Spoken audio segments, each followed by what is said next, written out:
হে guys, welcome back another blog. তো guys, আজকের ব্লগটা বানানো হচ্ছে এই কারণেই যে গরমটা প্রচুর জলপাইগুড়িতে আজকে আমাদের। তো জলপাইগুড়ি একটু বাইরেই যাচ্ছি, কাছাকাছি জলপাইগুড়ির। তো চলে যাব আমরা সরাসরি এখন বীরপাড়া। তো বীরপাড়ায় এক দাদা খুব ফেমাস ছাত্র শরবত বানায়, ওটাই হতে যাচ্ছি। চলো রাস্তা যেতে যেতে কথা হচ্ছে। গাইস, তাপমাত্রা দেখতেই পাচ্ছি, যতক্ষণ বাইকে বসে আছি ততক্ষণই শান্তি। বাইক থেকে নামলেই অবস্থা টাইট হয়ে যাচ্ছে আমাদের, পা তো ওইদিকে চলে যাচ্ছে, কিছু করার নেই। চলো তাও যাব আমরা, ওখানে যাই, রোডে কথা হবে।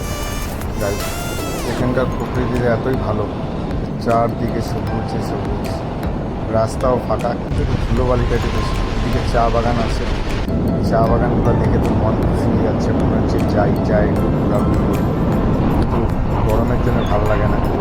সামনে এখানে টোল প্লাজা আছে, টোল প্লাজাটা পার করে সামনে ধুপগুড়ি ক্রস করবো এখন।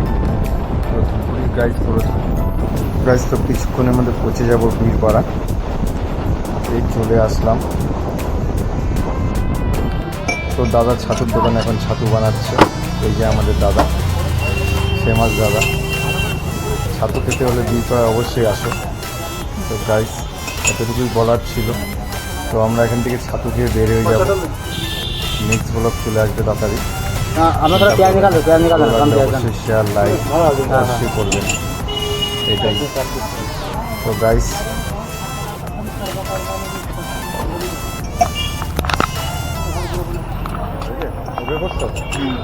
এই যে আমাদের সঞ্জয় ভাই হাতে শরবত নিয়েছে, দেখো কোয়ালিটি, দেখো এতটাই গাঢ়, কিছু বলার নেই।